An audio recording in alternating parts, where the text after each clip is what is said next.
One is called betrothment. Betrothment is not engagement. Nowadays, when you get engaged, and two people got engaged, there is no halachic ramification of that besides financial decisions of who's going to pay for the wedding. And sometimes in the olden days, if you would get engaged with somebody and then you would pay a lot of money for the wedding, and then one person would back out before the wedding, and you had all these, who's going to pay for whatever needed to be paid for. However, this is how you get betrothed. If you're doing with money, it has to be no less than a pruta. Pruta is like the smallest significant amount of money, maybe a nickel, a quarter, or the amount of it. The male takes it and he gives it to the lady and he says, "You are betrothed to me," and it gives different options of ways of saying it, and he has to do it in front of witnesses. If there's no witnesses, they're not married. I mentioned before. Oh, sorry, betrothal. So okay, if you're betrothed, you still have to do a second part to the marriage, but you have to get a divorce now. She is considered married, she has to get a divorce, yeah. So you give her a gift in front of two witnesses? And you say, "You are betrothed to me with this?" And that, no rabbi? No rabbi. Really? Yes, but it has to be, we mentioned, it has to be kosher witnesses. Okay. And two witnesses. And the man, he has to say things that or he can, if he says things which imply that he's giving her something for it, and that's as long as he gives the money. Now, let's say she gives it to him, and she says to him, "You are betrothed to me," or "I am betrothed to you." They're not married. Nowadays, I don't know, people feel that Judaism is chauvinistic. So what they'll do is they'll say, "Okay, the man now gives something, say you're betrothed to me, you bought her, now the lady give it, you're betrothed to me." And that's actually a big problem. They might not actually halachically be married if they both give something. But that's for another reason here. But if she gives it, there's no marriage there. Similarly, if she gives it and he says it, she gives it to me, she gives something to him and he says, "With this thing, you're betrothed to me," they're not married.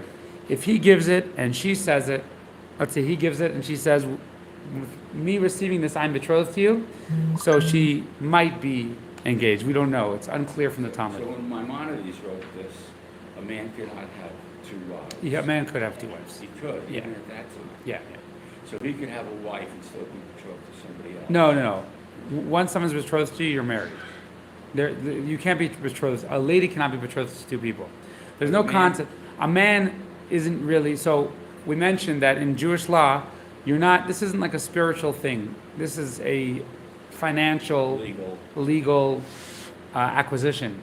The man is acquiring the lady. A lady cannot acquire a man. A man can acquire a lady. If he does it with a document, so we mentioned there are three ways of getting married. So what does he do? He writes on a paper or on a shard or on a leaf or anything that he wants to write it on. He says, "You are engaged to me," and he gives it to her in front of witnesses. So he can give that over instead of money, financial value. This is Kedushin. This is called Kedushin. Kedushin, now for all practical purposes, Kedushin, so the way they used to do it is they'd be betrothed for a while and then they would do the chuppah, they would finish off the marriage. But we do it all on the same day because we're worried that people won't understand the how strict and the magnitude of, if you're betrothed to someone, you're married, then you can't leave them without getting a divorce document.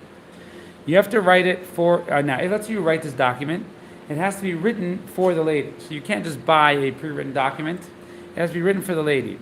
And it has to be written for her. If it's written not for her, even though he gives it, or if it's written for her name, but she's not aware of it, it is not marriage. Now the third option is you can be married through marital relations. So how are you married through marital relations? If you say you are betrothed to me, or you're with me as a wife with this thing, and then you go into a private room in front of witnesses. So witnesses see you going into a private room. You are now married. Can I ask a question? Yeah. We're on A. Yeah. So, Hare F.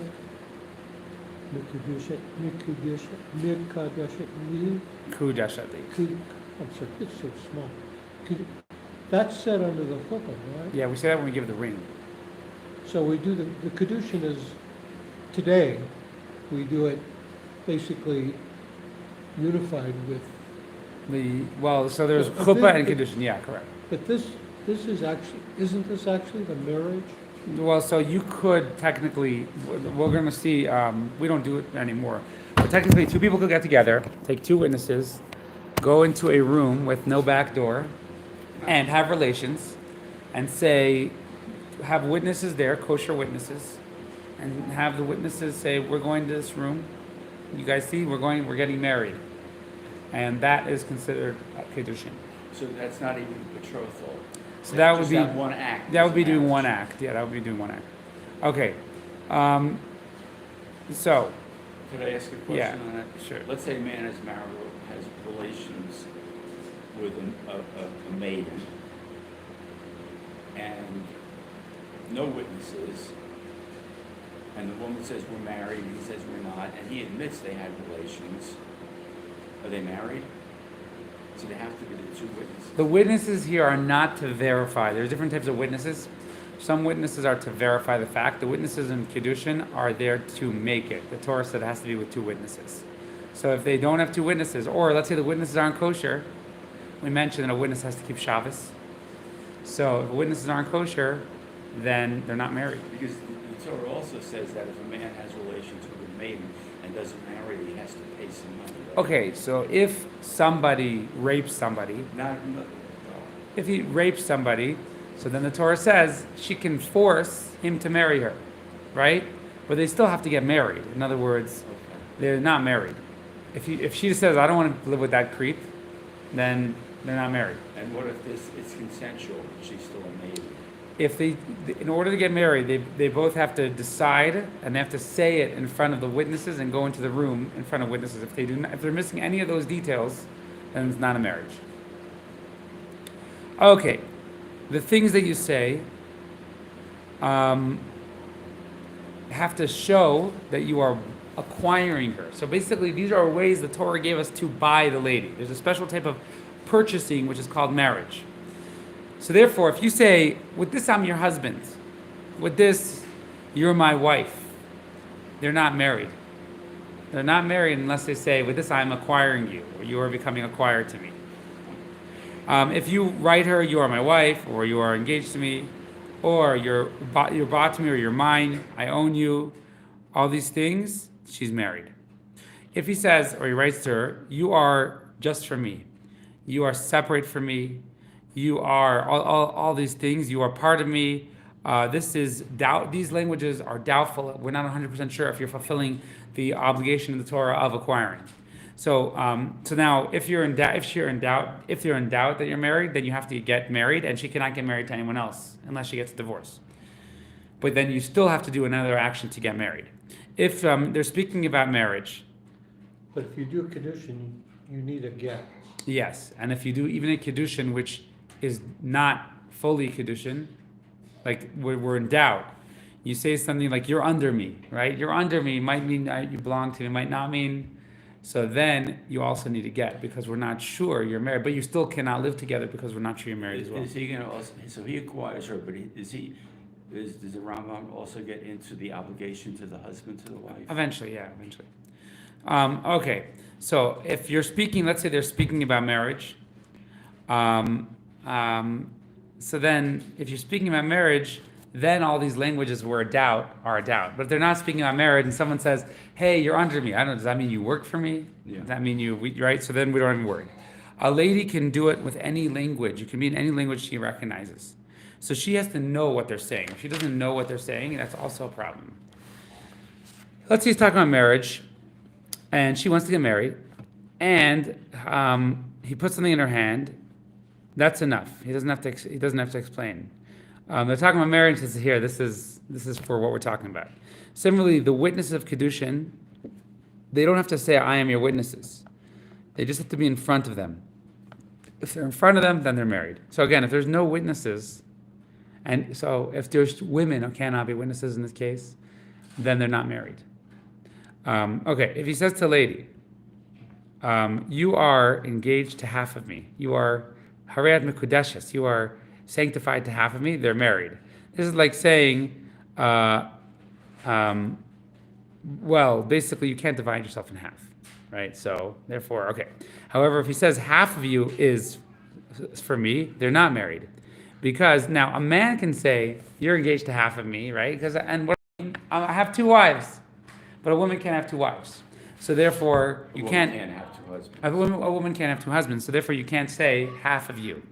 If he says to you, half of you is engaged to me with this dollar, and half of you is engaged to me with this dollar. Or he says half of you is with half a dollar, half a pruta, pruta is the minimum amount, and half of you with other half pruta, they are betrothed. If he says half of you is with a pruta today and half of the pruta tomorrow, or two half prutas, or your two daughters to my two sons with a pruta, or your daughter is engaged to me and your cow is sold to me with a pruta. So we're not sure. These are all doubtful, right? So let's say I say to someone, I say, your daughter's here. You can give the dad money, and you could also do this to the dad. Okay, we're going to say that soon. But let's say here, here's a minimal amount for your daughter and for your car. In your car? Yeah. So now that's a doubt if they're engaged. Now a father can marry off his daughter without her consent, so as long as she is a child.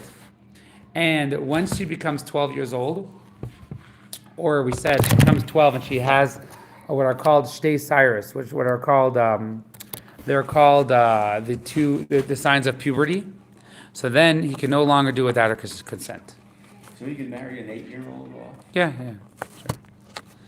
sure. Okay, as it says, okay, and he gets the money because basically a father owns everything his daughter owns until a certain age. She doesn't have her own hand to own things, so therefore, yeah, he can do it without her consent. And let's say she gets divorced, or her husband dies, she goes back to her father until she gets older. Therefore, the father can take money for her from the day she's born until she gets older. Even if she was deaf mute, he can do it. And she's fully married. And if she's 3 years and then, so the rabbis were against having relations with a 3-year-old, right, generally. But if someone does, she does belong to the husband if the father does it. If she's younger than 3, she doesn't. Interestingly enough, Rebecca got married to Isaac when she was 3 years old. Yeah, I know you said that. But she didn't have children until she was 23. And obviously she was quite mature. But anyways, okay, let's say she got older, he can no longer marry her off. So that's pretty much everyone nowadays. After 12 and a half years old, you have zero consent. You are like all women, it has to be totally between you. Now, if a girl does get married, now why would someone marry their daughter off if he's too poor to sustain her? That's usually the case, you would want someone to take care of her. The girl would leave the father at the age of 3. Yeah. So that was usually the case. Like, let's say he was a widower and he couldn't sustain his daughter and couldn't afford it. We're going to talk about it later. There's something called miyun that she can, when she gets older, she can back out. Okay. So once she gets older, she is in her own jurisdiction. Now, a second, I just lost the train of thought. Okay, and similarly, if the father married her and she got divorced, while father's alive, she goes to her own domain. Okay, once she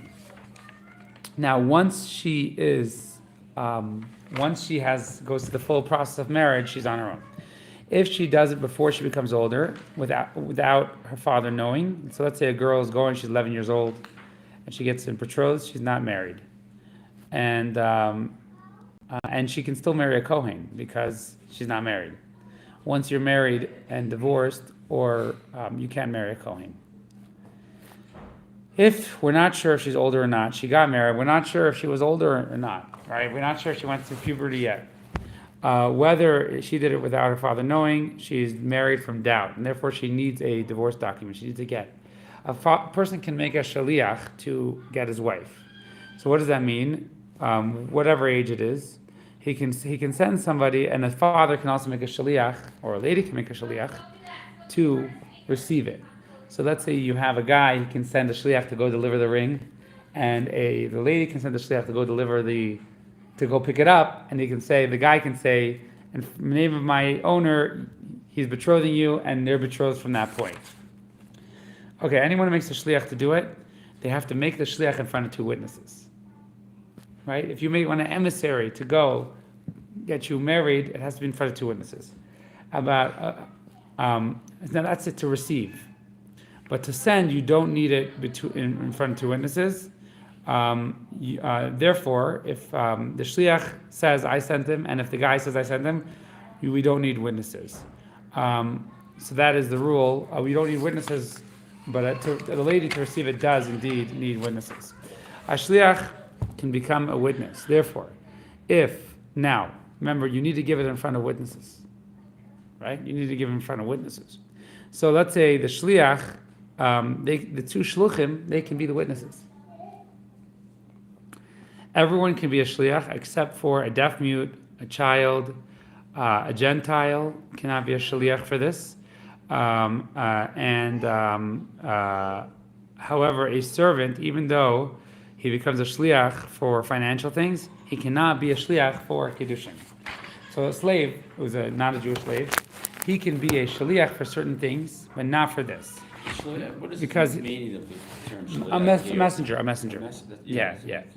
Shliach says, a shliach of a man that says to her, you are betrothed to so-and-so with this money or with this document, and if she receives it and she says, so-and-so sent me to you, and you're betrothed to me, and he says, I am betrothed to you, or, a shliach of a man that who goes to her and he says, you are betrothed to so-and-so with this money, right? However, and if the shliach of the lady receives it and says to him, so-and-so sent you and I am betrothed to him, and he says to her, he is betrothed to you, and similarly, if she gets engaged to her father, and he says to her, your daughter is betrothed to me, and he says she is betrothed to you. If the father says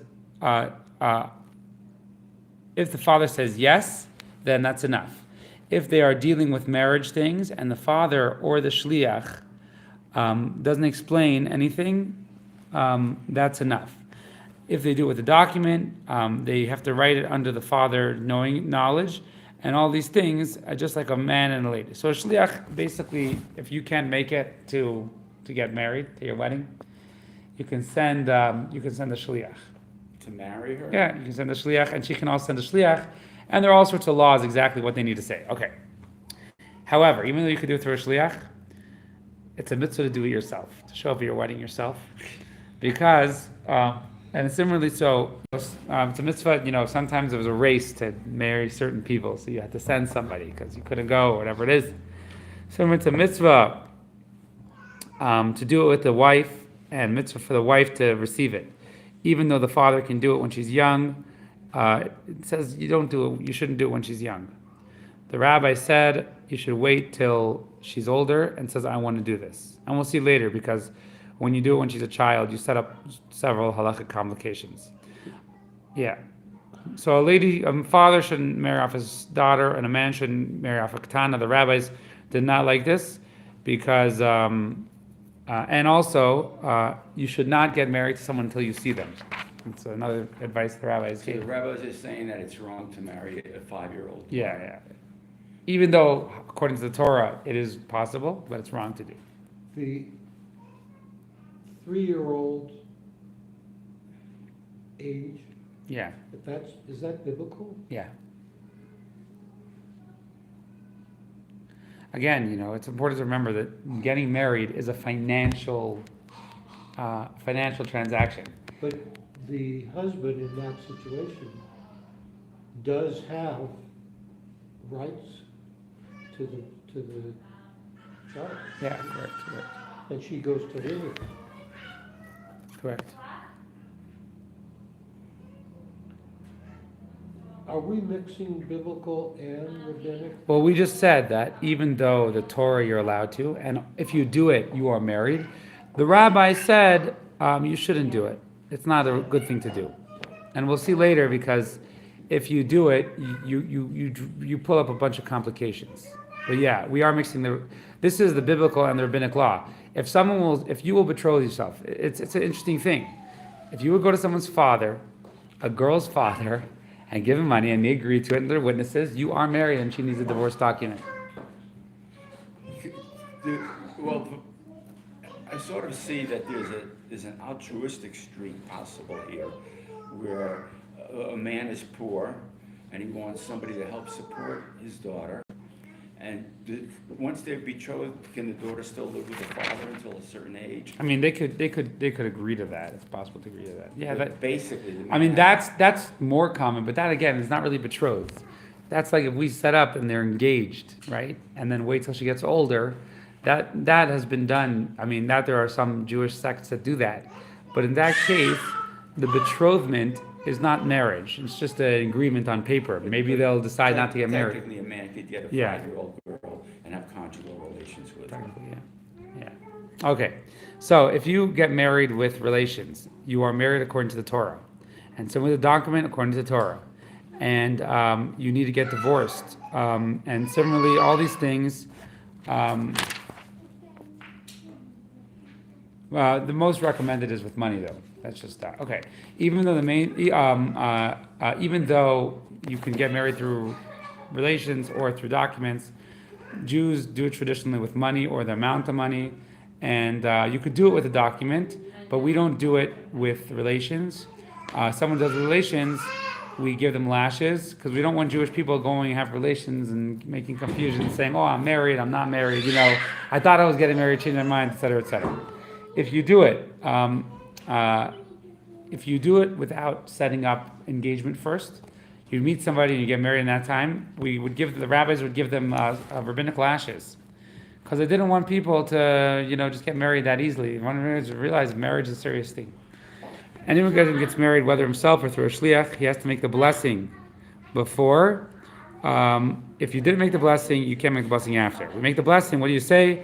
Blessed is God that gave us the mitzvahs, and He told us not to have relations not within the realm of law, and we're not allowed to. And this doesn't allow us to be married to people who are betrothed to other people, only to people who are married to us. Blessed is God who sanctifies the Jewish people. This is the bracha of engagement, and we do this on wine or on beer. If there's wine, you make the blessing on the wine first, and afterwards you make the bracha on the engagement, and afterwards you get married. And if there's not wine and not beer, you make the bracha by itself. All right. So is the bracha there for each marriage? Well, yes, you make this blessing when you get married that God gave us a mitzvah of getting married and how I'm getting married in this way. And then I was wondering when you said before, I betroth you, you betroth me, etc. But God wasn't even in the picture. Correct. So if you don't make the brachas are, for the rabbis put in blessings in order for us to focus and realize what we're doing. But if you don't make the bracha, then you need to, then you're still married. Yeah. So that's the law. Yeah. So there's actually interesting. So regarding the question, if you get civilly married and you don't get halachically married, are you halachically married? So there's a great debate by some of the greatest rabbis in America about 100 years ago. Some of them said when two people go and they get civilly married and they go and have relations, there's no witnesses seeing them going into the room. But when there technically are, can we consider that the public sees them getting married, right? The public is like witnesses. There are for sure some kosher witnesses amongst the public. See, they consider them get married. Obviously, they live in the same house and they have relations, right? So can we consider that halachic marriage or not? And it's a great debate. Some say yes, some say no. I know you said that the rabbis are against a man having conjugal relations with a child, even if she's his wife. Yeah. But when did that become illegal through the country, the laws of the country they were in, or when did that change at some point in time? Well, so I just want to note, these discussions, there are things which were discussed by sometimes, but it's important to remember that really civilizations change, and what might seem civilized today did not seem civilized a long time ago, and there's many things like that, and what seems civilized a long time ago might not seem civilized today. And we have to be very humble in that regard and realize, the Torah is giving different ways to work within different civilizations. So I'm not sure exactly at what point, but I will note that in the Torah, there's a lot of complications if a girl is a child and she gets married and she gets older and she doesn't want to be married anymore. So it causes a lot of complications with regard to halacha, and we'll learn those halachas much later. So I think the rabbis, in the realm of halacha, they were really trying to say, look, if you go and you marry a really young girl, you're gonna likely good chances you're gonna have to open a can of worms later on, and it's going to be a very difficult situation. So that's Well, the reason I brought that up is that about 10 years ago, or maybe 15, there was a big hullabaloo about a Saudi prince, I believe, Yeah. who had bought an 8-year-old girl, and everybody said you can't marry an 8-year-old. It somehow hit the papers and became very big. But basically, he was doing what some Jews today could do. We can't forget our past, right? A lot of the things that Arabic people do is because they've been doing it for thousands of years. No, I understand. Yeah, so But could you say definitively that that would not be possible today for a man to marry well, an so 8-year-old girl? number one, the only way you can marry an 8-year-old is with consent of the dad, right? She cannot receive the And in kedushin. that case, it was So, a consent so of if the someone father. does it, they're biblically married. They're biblically married, Likely, the Jewish community would say you have to get divorced, and this is disgusting and everything like that. Because again, in civilization today, it's considered disgusting, but they're biblically married. They So, can be biblically married. yes, yes. So nowadays, the rabbis, because of the technicalities of a girl growing up, likely for several hundred years, or likely for a long time, rabbis said you shouldn't get married because, even a divorce document is so complex how to get divorced. Yeah, but they're not getting into the key issue, which is an 8-year-old girl should not be Correct. forced. So the Torah doesn't really get into that issue. That's disappointing. Well, so again, you have to understand it's disappointing in our civilization. Yeah. But there might be different civilizations where there were big tragedies that this helped poor girls or whatever it is. So I'm just saying, the Torah is, and it's important to remember, the Torah is giving this is really financial laws. These are really laws of acquisition. I So- understand is so- that there may be a need for a girl to be supported. No, but even not. The Torah is giving laws of acquisition. It's like there's certain times if you force a sale, it might be immoral to force a sale, but sometimes a sale is a sale. And it's important to remember so now what the rabbis are doing is they are actually potentially saying, oh, you want to get married to a child? You can't just take a child and molest them, whatever it is. It's like you're actually opening up a whole thing of legalities and everything like that. So I can't stress when we learn the laws of Kiddushin, the rabbis just again and again are just showing how serious marriage is. And so, it might be disappointing, but that's the Torah, But, okay, so recognizing Torah law is forever, right? But if a father wanted to sell his minor child, Marry her off. He can't sell. Well, he could sell her. That's another well, topic. it's a financial transaction. Yeah, correct. So I'm using that. Yeah, correct. So if a father wants to engage in a financial arrangement to marry his daughter off, who is a minor child, in the United States, that would bring Torah law into conflict with civil law. Correct. How does that get resolved as a practical matter? You cannot. I mean, you wouldn't really be able to resolve it black and white. He might go to prison. Now again, if she would not get a divorce, then she cannot get married to someone else. Period. So if this happens, she's not, according to civil law, able to consent. But according to Torah law, her father is Correct. consenting for her. And that's binding. In Torah law, she is bound up. Yeah. That's binding on her and of the husband.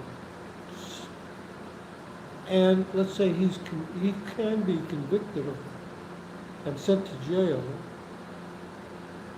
in civil law, But while he's in jail, she's still married to him by Torah law. And let's say they put him away for 20 years. So now she's 25. And she cannot remarry legally in Jewish law.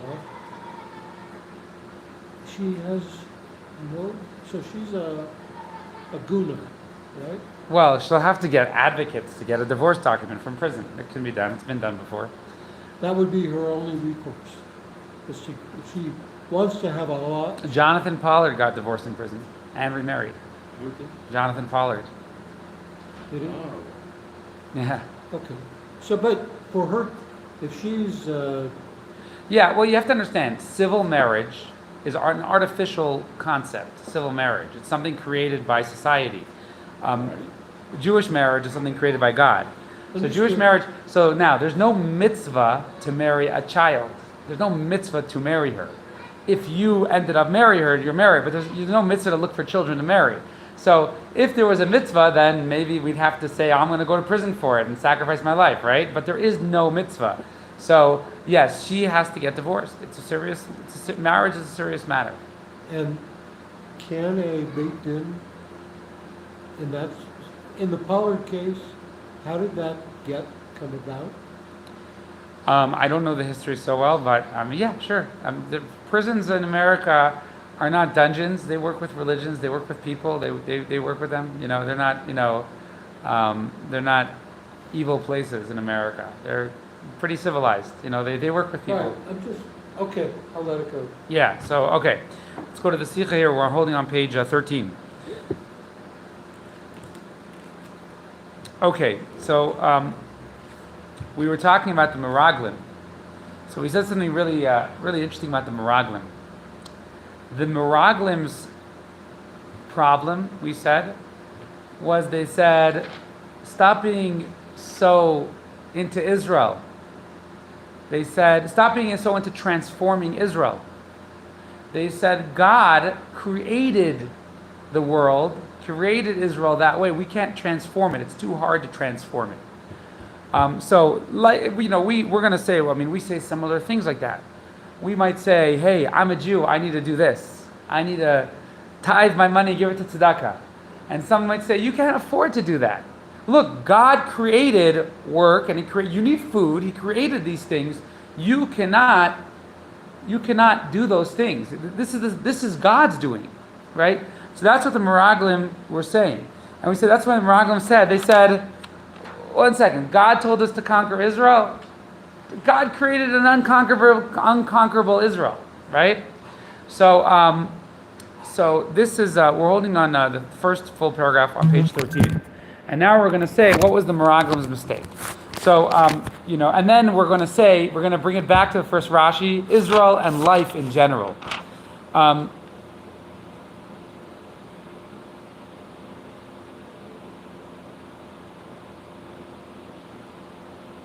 So, you know, it's actually funny, the way the Rebbe puts it here. He says, where's the best place for Judaism? In the desert. right. The best place of Judaism is when you have nothing else to do. There's no other responsibilities. There's no medical responsibilities, financial responsibilities.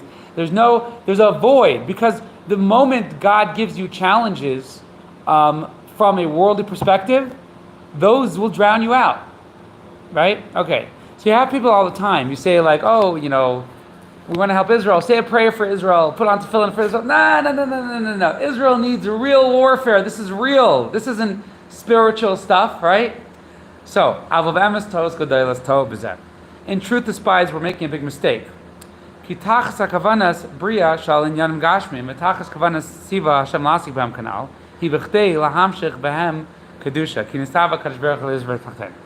let's say you're like, oh, you know, I am going to be Jewish and life is calm, newly retired, I'll go invest totally in Judaism, and then you have a health issue, which stops your Judaism, which is a obstacle to your Judaism. The Meraglim's mistake is the reason why you have that health issue isn't to obstruct your Judaism, it's to advance your Judaism. You have to bring Judaism into the health issue. Because God, that's why God created it. That's why He's sending it to you. The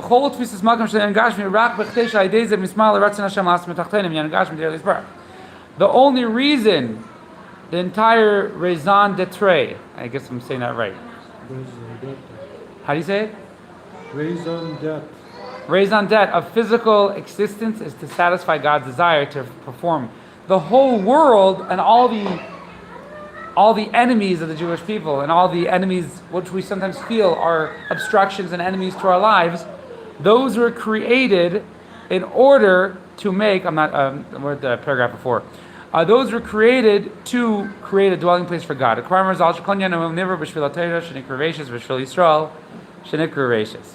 As it says, so in the Torah starts with the word Bereshis.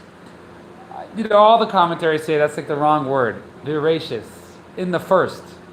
So Rashi quotes, Beis Rashis. There's two firsts. The world is created for the two firsts. You know what the two firsts are?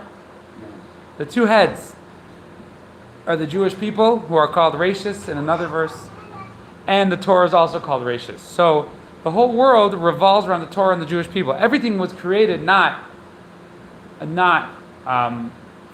whole world was created for us. Everything was created for our service of God, in service of the Torah, and service of the service of the Torah and the service of the Jewish people.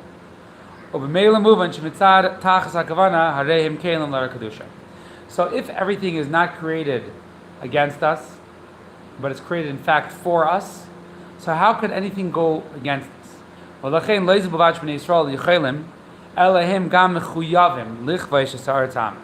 Not only are we able to conquer the land which belongs to the Gentiles, which is the land of Israel, but we're obligated to. We have to make it Israel.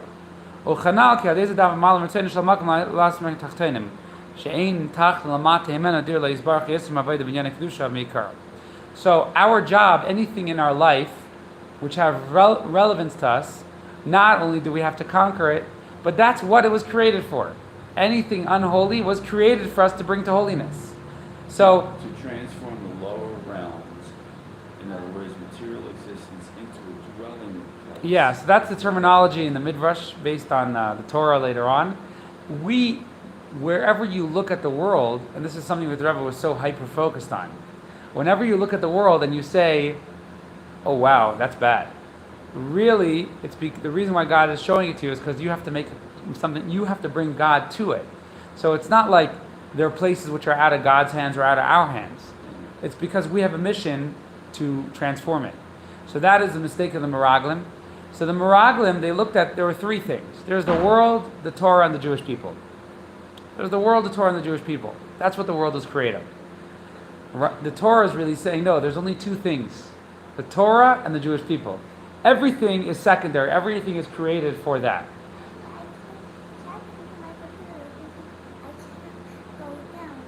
Can't what? Okay. Let me just get her on. Hey.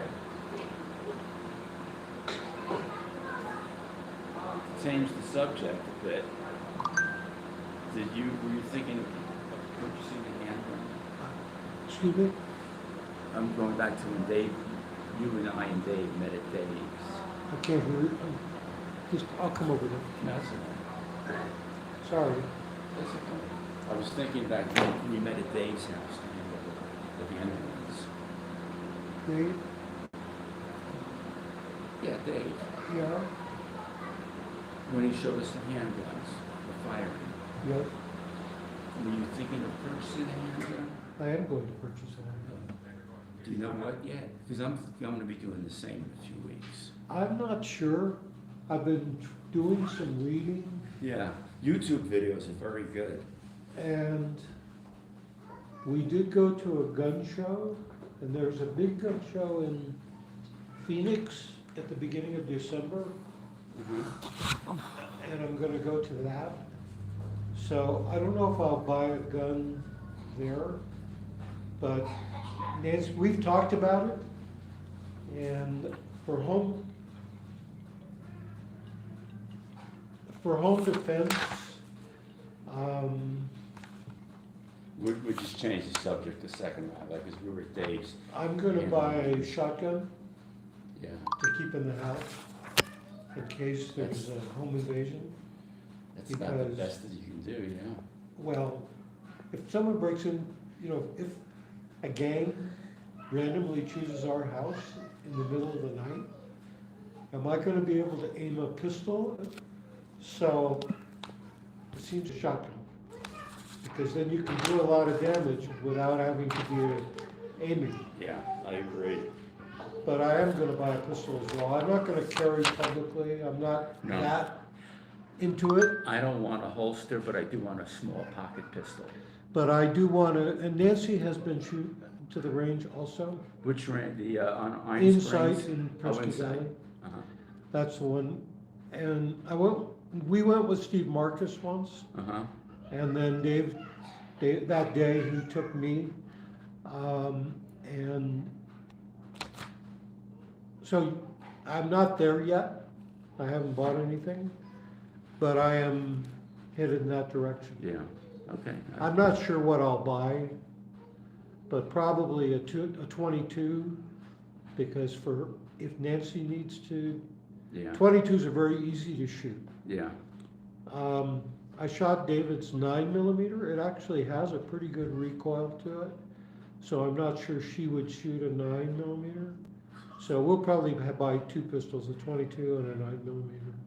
okay. And I want to have a shotgun in the house because, God forbid, something major happens in our house in the middle of the night. You just pick up the gun and you shoot. You don't have. Now the problem with them is they penetrate walls. Yeah, I So know. you're going to do a lot of damage in your house, but at the end of it, hopefully we'll still be alive.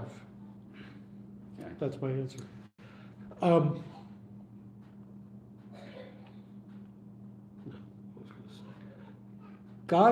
When God took Moses and the Jewish people out of Egypt and crossed the Red Sea, and went to Sinai and so on, was there a commandment to go to the land of Israel? God told them he's going to take them to Israel. God told him to take them. But let me ask another question. You always ask me, you wish you were there at the splitting of the sea. You wish you were there, you would be so much more into, if you were there at the splitting of the sea. What if I told you God is equally here right now as the splitting of the sea? What would you say? You'd say, I can't see it, right? It doesn't count. That's all the Meraglim were saying. They're saying, is God going to split the sea for us there? Or is he going to split the sea? Right? They had never experienced God being with them without the sea splitting. They never experienced non-godly revelation.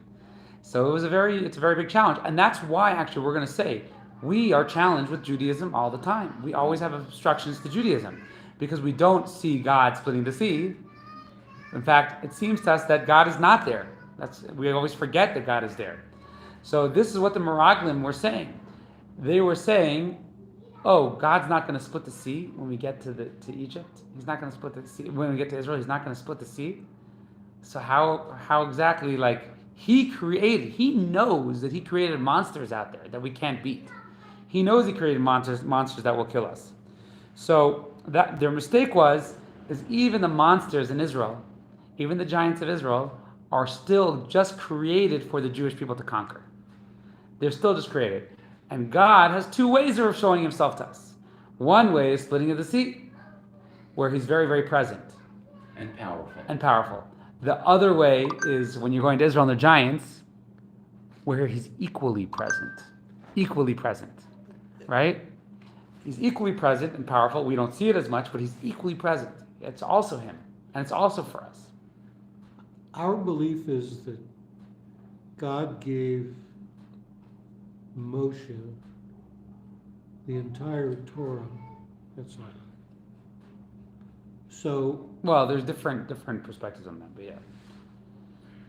Because obviously, did the Jewish people know the story about the Meraglim before? No, I don't think they didn't. Right? that was my question. No. So basically, there's a debate, but it also took There's a debate, and it's a deep discussion. But no, they didn't know. They didn't know what was going to They happen. didn't know the future. They didn't know the future. So, Some say Moses did, but but, so that's not a country, I mean, it seems to me that raises a contradiction. that's a big subject. That's a big subject. But there's answers to that. Yeah, that's a different subject. If Moses knows the future, right? If Moses the prophet knows the future, well, there's different ways of understanding what it means to know the future, and there's different ways of understanding Moses' intention. So yeah, that's another subject. Okay, so we'll leave that aside. Yeah. Um, So here our point is the Meraglim did make a mistake, and they were very holy. So their mistake wasn't just they were idolaters. The The Meraglim were the spies, yeah, right? yeah. The spy's mistake was something very relatable. Every Jewish person has a part of his life that he doesn't feel he can follow God in that place. He feels it's too strong for him. The obstruction is too strong and too powerful and too visible for him to realize that it's only for God. And what does he do? He usually fails in that, or he says, don't go there, right? And a lot of people feel like the best place to be Jewish is in a void where I can make my own decisions, where if it's my choice, I'll do the Jewish thing. But we're talking about politics here, or whatever it is, that, I gotta act the regular way. So that's the Meraglim's mistake was. And it was really the first time Jewish people had that because they just came out of Egypt.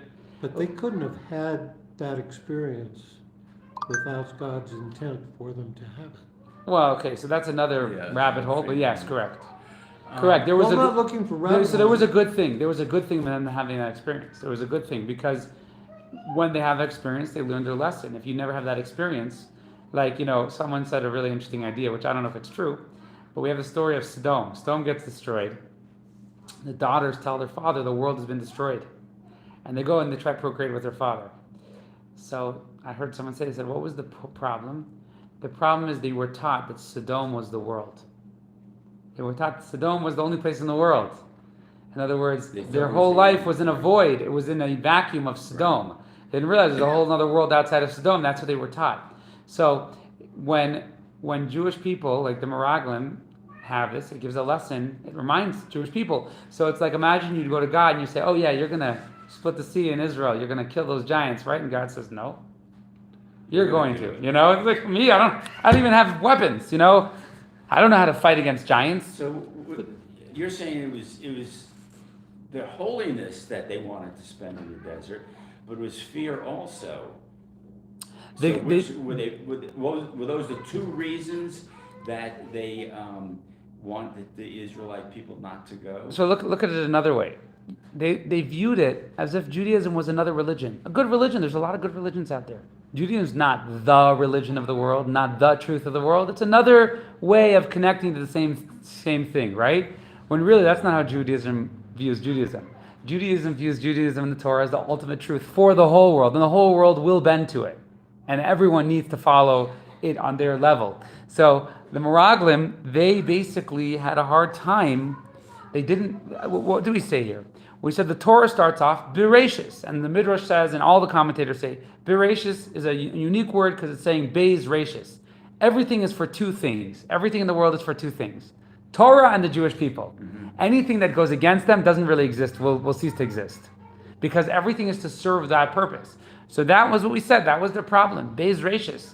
They couldn't see how the wicked giants and the idolatry of Israel and the powerful armies of Israel weren't something in the world. They were actually created for us. In other words, they were created for our mission in the world and not against our mission in the world. So Jews get scared all the time, in America especially. America's top country, Israel especially, Israeli government, American people all the time. They say, I can't do this Judaism here. It's not me, right? It's not, but really, when somebody comes and challenges you, it's actually more you than you think you are. It's really for you to go and extend your Judaism beyond that challenge. Would it be wrong to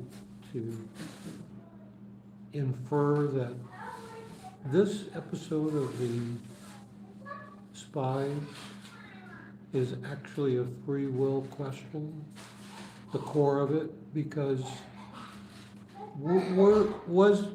if we ask the question, was it God's can we infer from these events that it was God's intent that the Jews not enter Israel at that point? Ask Mommy. So there's a lot of discussion on this thing. A lot of the commentaries say the story with the Meraglim is very bad, but it's also very good. Because that's exactly God wants us to make the choice. He wants us to realize it. He doesn't want to split the sea for us every time. That's why he doesn't. He wants us to realize it. He wants, when we are afraid of being Jewish, eventually we overpower it and we overcome our fear, right? And if God would overcome it, so ultimately it is good for the Jewish people that they were able to realize that God is with them, even in the hardest, even when there's the hardest wars and the hardest points, God is with them. Because if you just by the splitting of the sea, you wouldn't feel God is with you in your daily life, right? And actually, that's the pathway of life. The pathway of life is we get inspired, we bring Judaism to a certain part of our life, and then what happens? We get challenged by the next part of life, next stage, and we're constantly making the choice and decision to bring Judaism into a deeper part of life. Thank you. Yeah. Okay, I'll let it go. This seems to me to be a very serious problem here.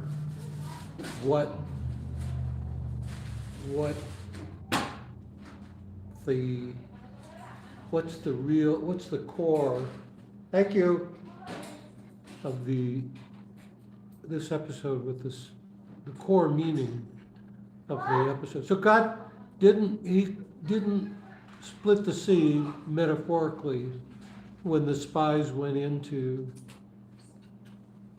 When the Jews went into Israel, by the way, it took them years and years of battle and struggle and everything like that.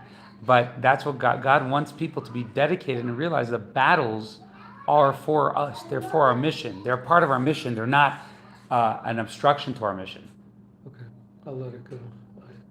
All right, so essentially, the Gentiles in the story of Israel, the conquest of Israel, and today, have the same point as the Meraglim.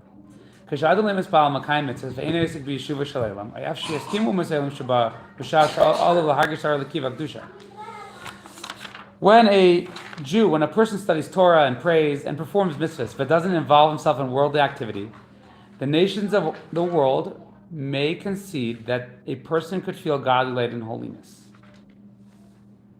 In America, do whatever you want in your home. Do whatever religion you want. Get married however you want. But you have to follow American law.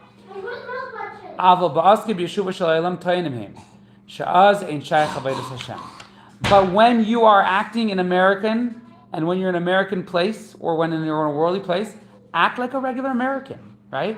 Wear your kippah and shul. Why do you need to wear it in the stadium when you're watching a baseball game, right? This is a claim that the world says to us. This is what they're saying.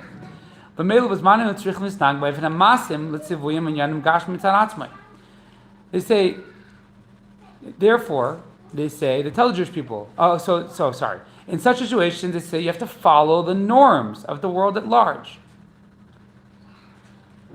They're saying, hey, you're trying to bring your Judaism here. You're thieves. You conquered the land of the seven nations. What does that represent? When it comes to mundane things, stop bringing your Judaism. Stop mixing in your Judaism.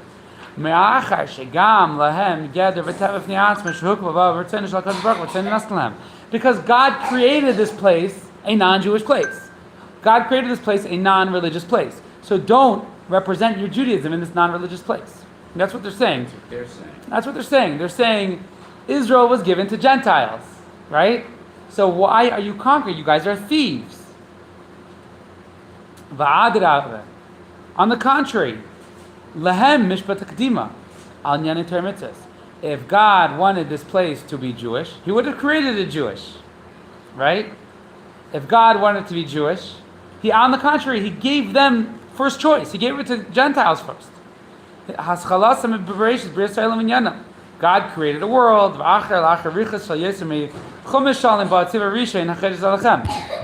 Only after a full book of the Torah did God say, here's a mitzvah. Right? After a full book of the Torah. Ask mom, go ahead. Ask mom. I don't know. What do you mean only after? Only after a full book of the Torah do we get the first mitzvah. Which is what? Which is to calculate the months. Look at the moon and calculate the month. Is that And Exodus? that's in Exodus. Only after a full book of the Torah. The Torah itself says there's a world before Jewish people. Mhm. There's Adam, there's Noah, Abraham. The Torah itself says the world before Jewish people. Why are you going and say the whole world has to be a Jewish place for God? Everywhere a Jew goes, it's to be a Jewish place for God.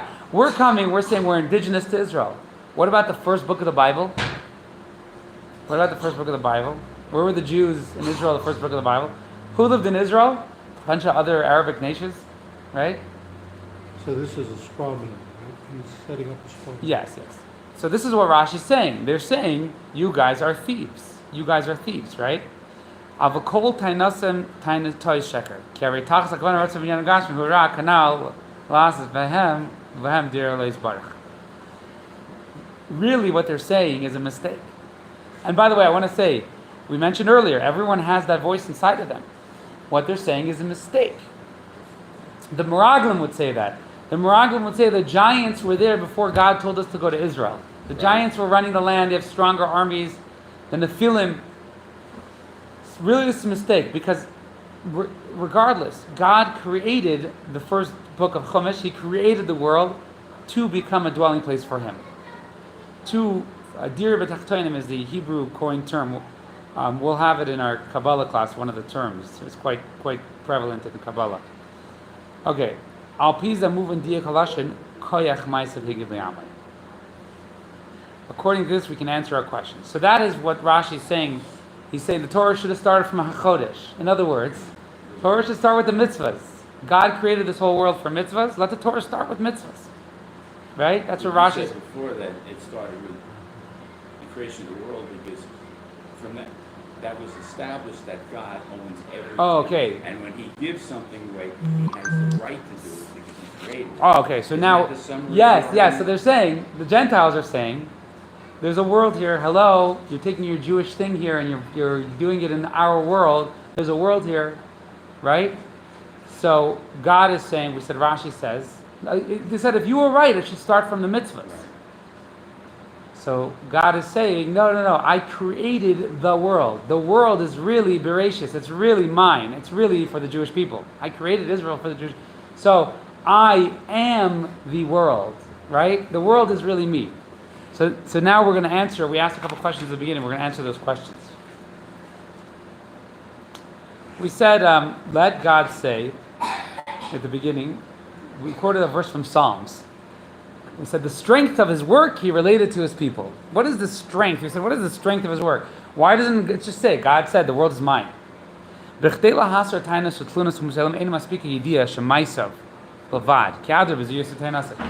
In order to know, in order to answer the Gentiles, the nations of the world, it's not enough to know that God created it. That they believe in God. God created it mundane. God created it mundane, right? That was what the Meraglim said. They said, you, God, made it a challenge. It's you want the challenge.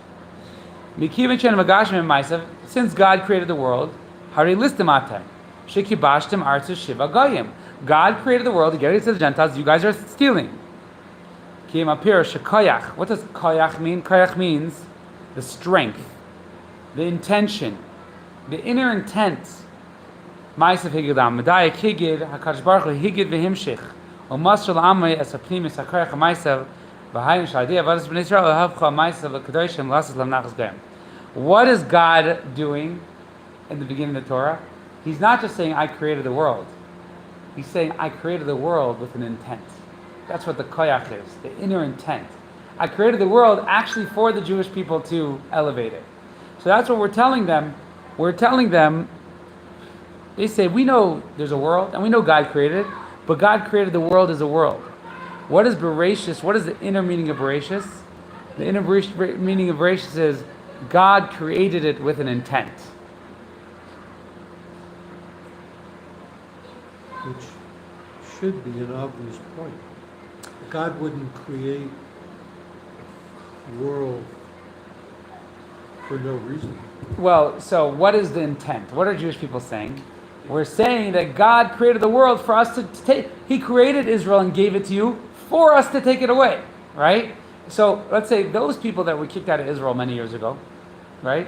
We waged a war over them. They were living peacefully. And we waged a war over them, kicked them out of Israel. What would they say? They would say, you're stealing. God gave it to us. And what are the Jewish people saying? They're saying that, no. There's a deeper meaning, deeper thing going on here. It's not just God created the world and that's the way the world is. God has created the world. In addition to the world, programmed into the world is our mission. God created the world and He told us to take over Israel. So, in other words, He told us to make it holy, to bring it over to Jewish people, right? So, what comes out here is very interesting. Actually, I always said this, but I saw a video of the Rebbe where the Rebbe said it. The Rebbe said, why does Israel belong to the Jewish people? So people say, well, nationalist countries are good, we're an indigenous country. The Rebbe said, none of those things will ever work. Only the truth will work. Because we conquered Israel. There were people living peacefully in Israel, we conquered it. The truth is because we believe God conveyed to us and told us that it's our land and He's going to give it to us. And so as long as we have it, we can't give it up because God gave it to us. So it's interesting because that's not necessarily politically correct always. In fact, very likely not for a lot of people. But that is the only thing. And the Rebbe said two things. He said, that's the truth. That's what we believe. And he said, we already tried everything else and nothing worked. We already tried every other claim that it's historical indigenous land and all these things. We needed salvation after the Holocaust. We already tried all these things and they didn't work. Well, if I can try to summarize all this, it's that God's intent when He created the world was to make a place that was holy enough for Him to come down into the world. And the way to create that worldly holiness was through the Jews, who would start by conquering the land. And through the Torah, ultimately. And through the Torah. But they would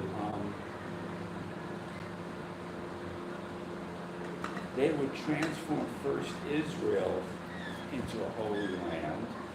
And the obstacles, every obstacle that they faced,